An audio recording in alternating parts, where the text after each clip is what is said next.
What is up, guys? This is the very first episode of the Invictorum podcast. My name is Jamie, and this podcast is designed to be a lifestyle type podcast. So we're going to be talking about things like fitness, health and nutrition, balancing work with other aspects of your life, different hobbies, and just anything fun in general that I really want to talk about. The whole aim is just to help everybody lead a better version of their life, discuss different viewpoints on things, different ideas towards certain ways of doing things, and ultimately just to find what works best for people in terms of balancing their life and getting the most enjoyment possible out of it. So I just wanted to start off the first episode ever talking about something that I've been very passionate about the past few years, and that's why every single person should, in some form or the other, be on some kind of a fitness journey. Now, what I define a fitness journey to be is honestly anything. It's a goal that you're working towards, and it doesn't have to be for a competition. It doesn't have to be for a sport where you're playing on a team. Ultimately, when I say fitness journey, it's very much only for yourself. So a fitness journey for me, for example, is I do weightlifting. It's something that I've been doing for 5+ years. Something that I sucked at when I first started, but over time I learned a lot about it. Something that I read about all the time. Something that I'm practicing several hours a week. And it's something that's ultimately giving my life more structure and ultimately giving me more happiness too. It's teaching me how to balance how I use my body as well as how I use my mind. So I think a lot of people that I've been talking to, they kind of view fitness as this unattainable goal or something that's not for them. And I understand that. You know, not everybody wants to be a runner. Not everybody wants to go to the gym and lift weights. But I think that there's something for everybody. And a fitness journey is a very broad term specifically because it, like I mentioned earlier, you don't have to be doing something very specific. It's anything. A fitness journey can be going for walks and working on going a little bit further, maybe walking at a brisker pace, maybe walking uphill, maybe doing some downhill walks, walking up a mountain, that could be hiking. And you see how it progresses. Something as simple as going out for a walk for a few minutes every day can progress to you hiking up the Grand Canyon, hiking up Mount Kilimanjaro, walking like a marathon's distance, but you're walking over time and you're backpacking. That's what a fitness journey is. It's something where it's just for you. It's not a competition with everybody. It's just for you. And I keep reiterating just for you because that's the point that I'm trying to get across here. It's not a competition. And I think a lot of people get caught up in comparing themselves to others. You see maybe people like me on Instagram that have already attained a very good physique, already at a very good level of fitness. And you kind of look at that and you'd be like, oh, well, that seems like it would take me forever. I have to be in the gym all the time to do this. I wouldn't be able to go out with my friends. I wouldn't be able to enjoy the foods that I like to eat. And that's not it at all. I think that's an ideal. And for some people, they want that, but that's not the right way for everybody. And that's why you need to take the time to define what your personal fitness journey is going to be. And it starts with incredibly small steps. So one of the biggest things that I've been seeing lately, and I think everybody's kind of noticed, is that you can get pretty much every single thing that you would want or need within hours, a few days. So think about this. You want to get a book that you want to read. Instead of having to drive all the way out to the bookstore, you can just sit on your computer, on your couch, order that book on Amazon, and you can pretty much instantly read it if you have a Kindle. It'll just appear on the app, and you can start reading it. Audible, you can listen to it in your car or listen to it before you go to bed if you prefer to do that. Or you can order the hard copy of the book, and it'll arrive within 1 to 2 days, especially if Amazon Prime. That's so fast. Back in the day, like you'd have to wait for a book to come in to stock of the store, or you'd have to go to the library and look up the book. Now you can just own a copy of that book pretty quickly. It's on demand. Anything else that you want to do. You want to watch a new movie that's come out. Netflix has been launching entire seasons of TV shows, and you can watch the entire season within the first day it comes out.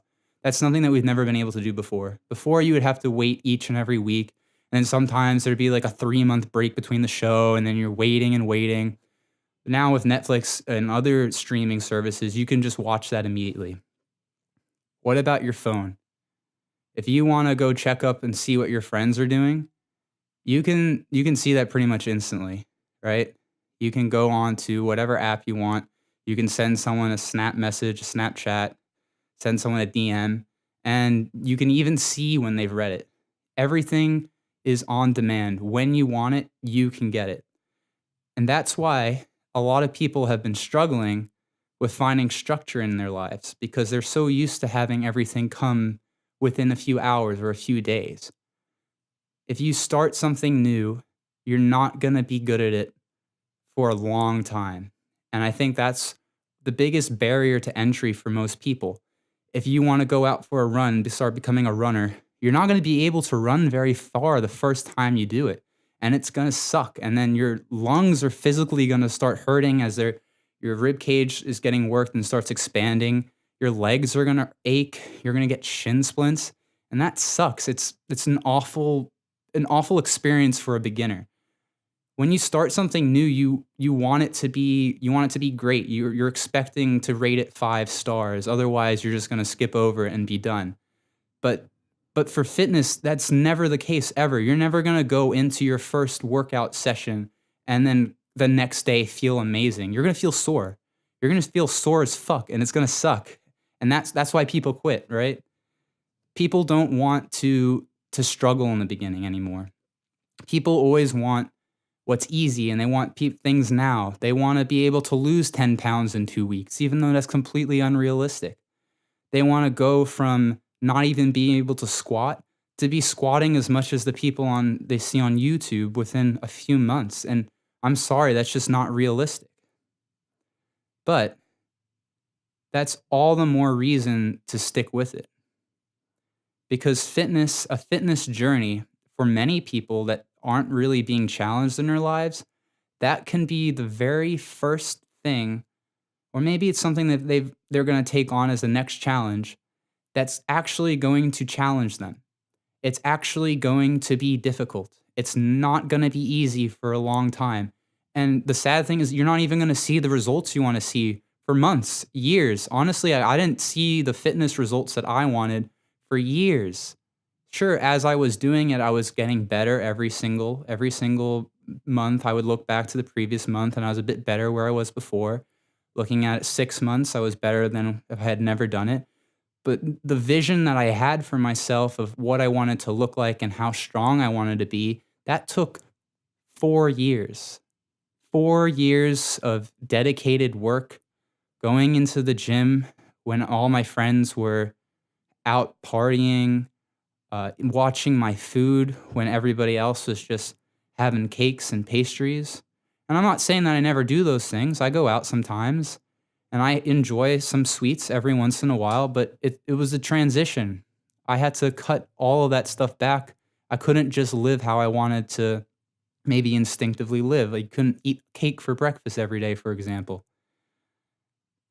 But in doing that, in starting a journey where the hardest part is actually in the beginning, the sad thing it weeds out a lot of people. But at the same time, if you can get past that initial hump and you get past the part where you're sore every single day and you actually start to become more interested in it, you start to get a little bit better, that's where things really start to become exciting. And that's where the fitness journey, that's where you start to pick up your speed. That's where you actually start to enjoy the scenery as you're going on your journey.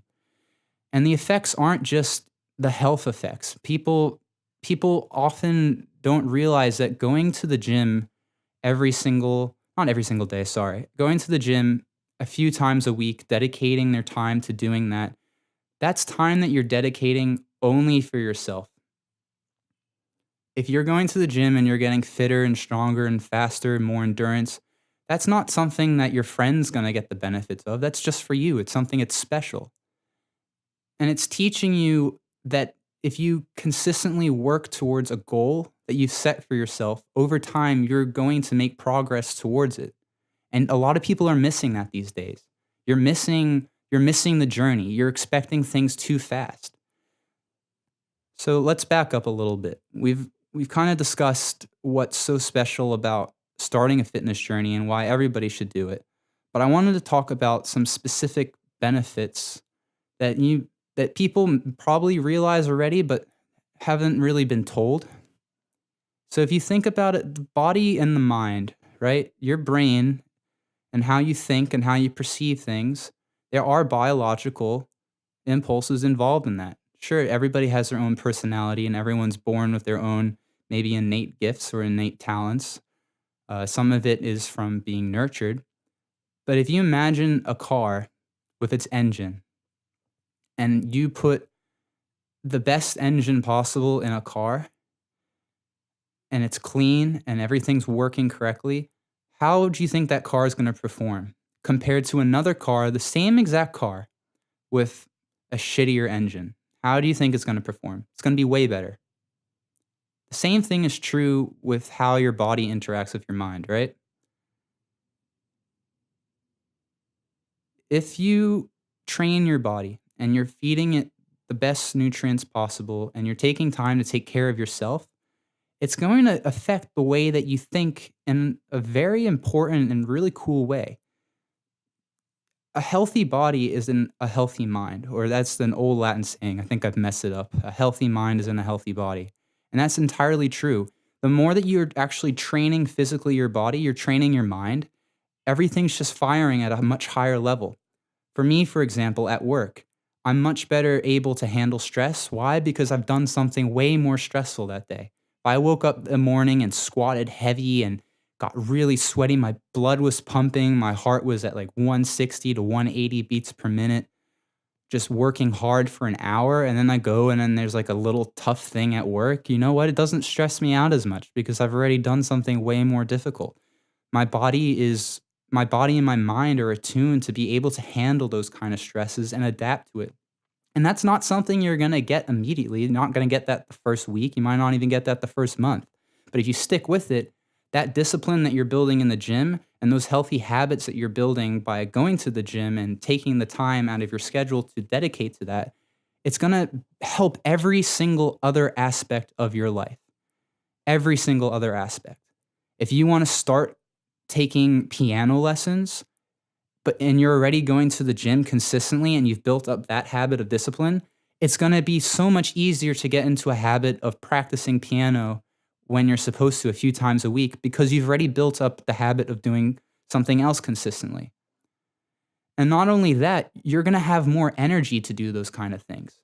If you're the kind of person that goes to school or you go to work and then you come home and you're just absolutely exhausted and then you can't do anything except watch TV or just nod off and go to bed, you're missing out on a lot of really cool aspects that you can explore in your life just because you're too tired, just because you don't have the right energy. And part of that's just because you're not fit.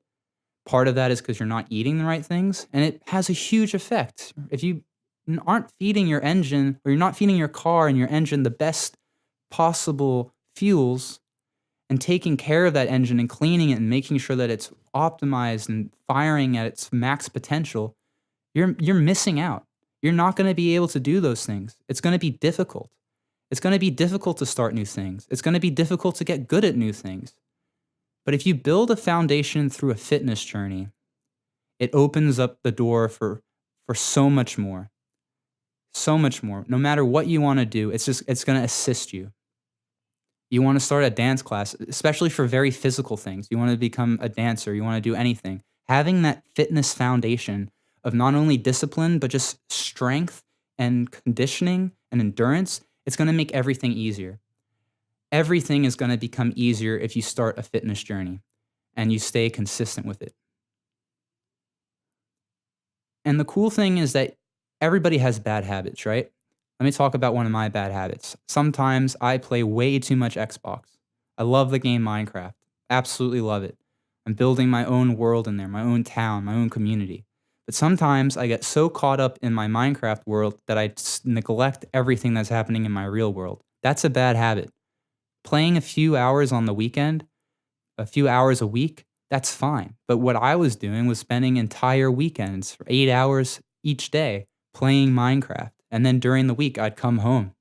And instead of reading or working on a personal project, I'd play Minecraft for 3 hours. That's not a good habit.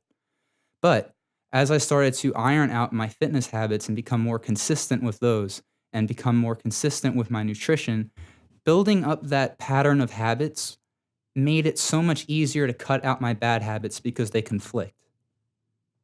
Right? It's dissonance. They're conflicting habits and one's got to go. Either I'm going to fully play Minecraft 24/7, which God, I hope I never do that, or I'm going to cut back on the Minecraft because I'm realizing from my fitness journey that there's other aspects that I need to be more disciplined about. If I wasn't on that fitness journey to begin with, and I see this with my little brother, I've seen this with my friends, I've seen this with other people in general online, you get caught up always dedicating your time to something that's not really benefiting you in any way. Sure, if you want to be a professional gamer, that's an option for you, but if you're just playing, you're dumping time, right? Time is everything. So just to summarize all that again, having a fitness journey and being consistent with that and building the habits of discipline through that, as well as building the foundation of strength and endurance, is just going to give you more energy, more focus, and more discipline to tackle pretty much anything else that you would want to accomplish in your life.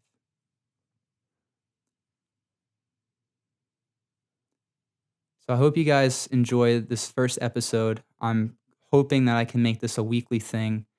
Feel free to send me a DM or message me in some way. I'll set up a specific email for this podcast too. And I really want to make this something consistent and community driven and talk about things that you guys would like to know more about.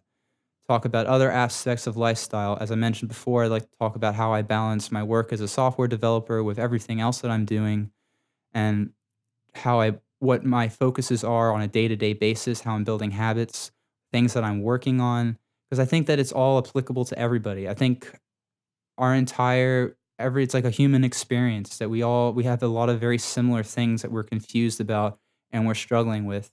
And I think that over time, just through my own fitness journey, I've gained a lot of clarity on how to approach problems, how to approach your lifestyle, how to find places where you're not really working too well, you're not very strong in those areas.